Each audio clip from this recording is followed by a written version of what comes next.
Se você busca em ter seu próprio negócio e empreender no segmento que mais cresce no Brasil e lucrar até R$12 mil por mês, você precisa conhecer a Micromarket. Prazer, meu nome é Daniel, sócio fundador da Micro, e a gente é uma franquia de mercados autônomos. Esses mercados que funcionam com condomínios residenciais, empresas, hotéis, shopping e muito mais. A partir de R$60 mil, você monta a sua unidade, fatura 24 horas por dia, 7 dias por semana, em horários flexíveis, sem a necessidade de ter funcionários. Eu sei que parece ser bom demais para ser verdade, mas só no Brasil já existem mais de 10 mil unidades de mercados autônomos em funcionamento. Na Micromarket, você tem o retorno do seu investimento a partir de 6 meses e uma rentabilidade de 20% a 30% ao mês. É uma grande revolução que vem acontecendo no varejo brasileiro, onde cada vez mais o consumidor busca conveniência, praticidade e segurança no seu dia a dia. Então, se você ficou interessado, entre em contato com o nosso time comercial, que a gente vai te dar todo o suporte e te mostrar como é fácil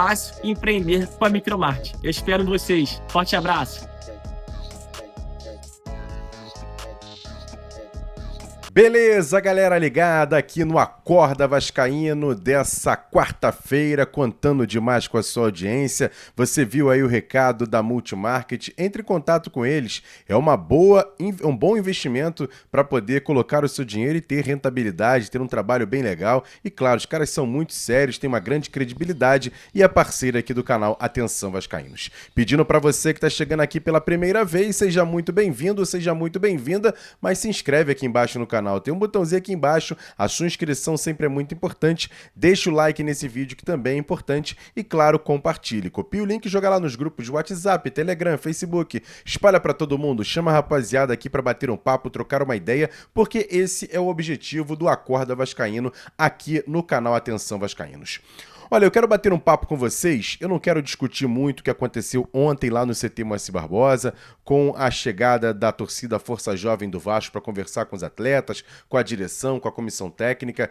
Acho que esse papo foi muito bem discutido e muito bem trazido pelo Flávio Dias ontem à noite no nosso Avenews. Para você que não viu, depois vai lá, corre lá para assistir, para ter todas as informações. Acho que é um assunto que o Vasco precisava mesmo de ter essa cobrança maior em relação aos jogadores, que desses últimos 5 jogos, pelo menos em 4, não jogaram absolutamente nada. Então, merecem ser cobrados, não sei se pela torcida, mas principalmente pela direção do Vasco, pela comissão técnica, de tudo que vem acontecendo nesses últimos jogos pelo Campeonato Brasileiro. Lembrando que o Vasco ainda tem uma semifinal de Copa do Brasil para disputar contra o Fluminense, então tá na hora de abrir o olho e, claro, voltar a jogar bem, porque coisa que esses jogadores já fizeram nesse Campeonato Brasileiro. E também não vou falar, por exemplo, sobre a punição, entre aspas, do presidente Pedrinho naquele jogo contra o Bahia em São Januário, que ele foi interpelar o árbitro naquele jogo, tomou 15 dias de suspensão, mas já foi convertida por apenas uma advertência e também não vai poder ter problemas em relação a ele ir aos jogos, acompanhar o time do Vasco, principalmente nesse jogo de sexta-feira contra o Internacional. Lembrando que para essa partida contra o Internacional, o Vasco não vai poder contar nem com Tietê, aleluia, e nem com o David, que acabou sendo expulso no jogo contra o Bahia. Então esses dois jogadores estão suspensos. O Tietê pelo 3º cartão amarelo e o David pelo cartão vermelho. O técnico Fernando Diniz, para essa partida, vai poder contar com a volta de Felipe Coutinho, Ele que cumpriu suspensão, volta ao time. Eu até trouxe uma informação ontem no Tabela do AV, para quem não assistiu, depois corre lá para assistir, com o Jean Faísca e o Sérgio Quindi. Eu trouxe a informação de que eu estava quase com ela 100%, mas ontem mesmo eu consegui confirmar. Os jogadores sub-20 do Vasco estão de férias, isso mesmo. Depois de disputar toda a temporada, várias competições, Campeonato Brasileiro, Copa do Brasil, Copa Rio, Campeonato Carioca, e depois da final da Campeonato Carioca, em que o Vasco, infelizmente, acabou perdendo para o Botafogo nos pênaltis, os meninos ganharam férias, até porque já em janeiro, no comecinho da temporada, eles serão muito bem utilizados pelo Vasco para jogar Campeonato Carioca, até mesmo as primeiras rodadas do Campeonato Brasileiro. Essa molecada vai ajudar muito na temporada 2026. Então, o Vasco decidiu dar férias para todos eles. Havia uma possibilidade até do Diego Minetti, jogador que é do Sub-17, também faz parte do elenco Sub-20, ficar no profissional, já que vinha sendo relacionado em algumas partidas, mas mesmo assim também também foi um jogador que ganhou férias nesse restante de temporada, deve voltar ali a partir de dezembro, a molecada voltando para poder já começar a fazer o treinamento visando a temporada seguinte. Eu acho que o Vasco vai jogar a Copa São Paulo com o time sub-17, como fez esse ano, para também utilizar esses moleques sub-20 nos inícios da temporada, principalmente no Campeonato Carioca. O que eu quero debater com vocês aqui é uma situação que eu publiquei no meu X, lá no antigo Twitter, né?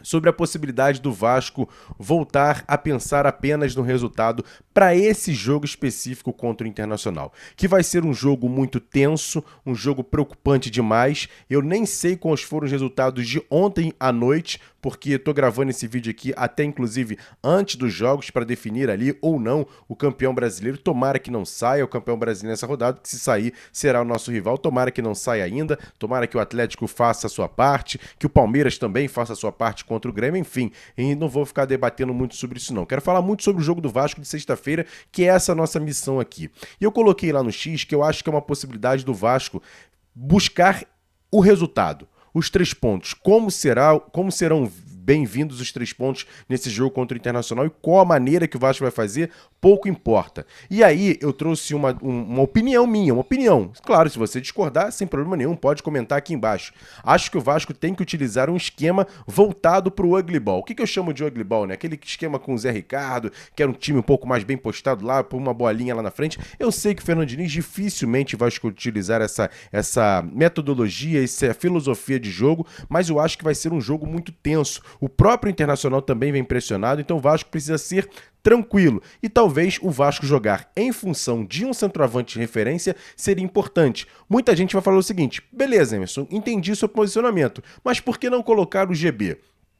Acho que o GB é um baita de um jogador, tem um futuro muito grande, mas nesse momento a gente precisa das lideranças. Precisa de jogador já cascudo. E eu acho que o Verratti seria importante para esse jogo, será importante para esse jogo contra o Internacional. Até porque a zaga do Internacional, além do Vitão, tem o mercado é um pouco mais baixo, o Vitão já é um pouco mais alto, mas é um jogador muito leve. Talvez no corpo a corpo o Verratti vença as oportunidades que terá nessa zaga contra o Internacional. E o Vasco bem postado lá atrás, talvez num esquema com 3 jogadores lá atrás, com o Hugo Moura um pouco mais recuado, ao lado dos dois zagueiros, empurrando mais os laterais irem à frente, tanto o Piton quanto o Paulo Henrique, ter um esquema com 2 volantes ali, o Barros até mesmo um jogador um pouco mais recuado, ter apenas mais 2 jogadores na frente, com o Coutinho e talvez o Ryan, com o Verratti lá na frente, dar um descanso para o Nuno Moreira, enfim, são possibilidades. Acho que o Vasco precisa ter seriedade e talvez desmanchar um pouco dos esquemas que vinham das últimas partidas,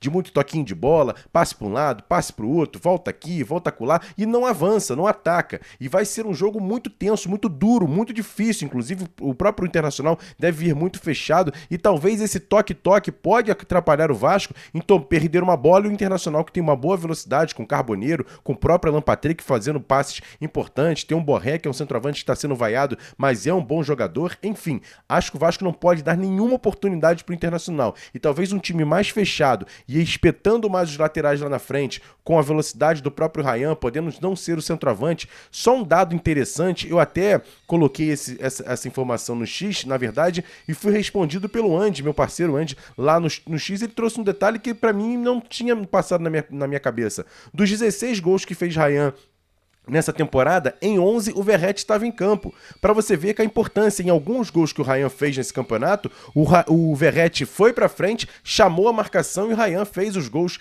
que, por exemplo, dá ao Ryan uma temporada espetacular. Pouquíssimos gols feitos pelo Ryan sem o Verratti em campo. Então talvez seja importante ter essa dupla de ataque, Ryan e Verratti lá na frente, com o Ryan um pouco mais liberado, o próprio Coutinho também com menos possibilidade de vir lá atrás para poder arrumar as jogadas, ter o Coutinho um pouco mais livre ali da intermediária para frente, o próprio Ryan um pouco mais móvel e ter o Verratti lá como centroavante segurando a marcação. Eu, Emerson, escalaria esse time com o Verratti como centroavante e fazer um esquema para ele, para poder voltar a buscar essa bola de segurança lá com o Verratti e ele poder voltar a fazer os gols. Não é o atual artilheiro do Campeonato Brasileiro, mas é o artilheiro ainda da temporada, junto com o Caio Jorge, então é um jogador muito ainda importante para o Vasco nessa temporada. Não dá para matar qualquer dúvida, porque o Verratti é jogador, é aposentado, é o Bagrete, é caneleiro, tudo bem, eu entendo tudo isso, mas eu tô falando especificamente especificamente sobre esse jogo de sexta-feira, que pela tensão que vai ser, por tudo que envolve esse jogo da atmosfera, o próprio adversário também vir pressionado, acho que o Vasco tem que jogar na bolinha de segurança, com tranquilidade lá atrás, arrumar a sua casinha e parar do toque-toque, porque o Internacional vai esperar isso, esperar esse toque de bola do Vasco de um lado para o outro, um erro que normalmente acontece no Vasco, e eles fazerem estocada. Então talvez o Vasco mais seguro lá atrás, com o jogador de referência lá na frente, segurando a defesa, com o Ryan e o Coutinho mais liberados, pelo menos essa é a minha estratégia para poder jogar contra o Internacional. Mas se você discorda, se você concorda, comenta aqui embaixo, a sua participação sempre é muito importante. Estilizei esse espaço aqui com um espaço maior para poder explicar essa minha opinião em relação ao Verratti ser o centroavante nesse jogo contra o Internacional sexta-feira. Sei que muita gente vai discordar, sem problema nenhum, mas com tranquilidade e respeito, né, galera? Bota aqui embaixo seu comentário que com certeza a sua participação sempre será muito importante. Grande abraço a todos vocês, ótimo restante de quarta-feira. Daqui a pouquinho, 10 horas, estarei no Bom Dia Gigante. Hoje, temático, isso mesmo. E eu perguntei pra galera, pra muita gente que vai participar comigo no Bom Dia Gigante: qual é o time que você escalaria para esse jogo contra o Internacional? Eu já dei o meu aqui. Eu colocaria Léo Jardim, Paulo Henrique na lateral direita, Cuesta, Robert Renan e Piton, Hugo Moura, Barros. Eu acredito que talvez entraria até mais um volante, Thiago Mendes talvez, para ajudar um pouco mais na marcação, com o Coutinho liberado, com o Ryan e o Verratti. Deixaria o Andrés Gomes no banco de reservas para eventual velocidade para o segundo tempo. O próprio Nuno dava uma poupada, dependendo do jogo, como é que vai estar, ele entraria no jogo para dar uma cadenciada e pelo menos teria opções no banco de reservas, já que, por exemplo, a gente não vai poder contar com o David. Essa seria a minha escalação. E a sua? Comenta aqui embaixo e no Bom Dia Gigante eu vou debater muito isso com a rapaziada, contando demais também com a sua audiência. Tamo junto, se inscreva no canal, deixa o like nesse vídeo e compartilhe para chegar a outros vascaínos. Grande abraço, valeu! Fui!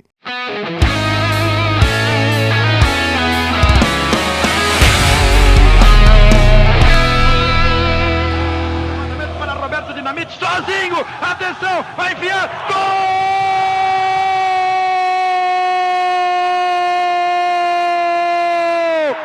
Que golaço maravilhoso do moço que mora em Caxias!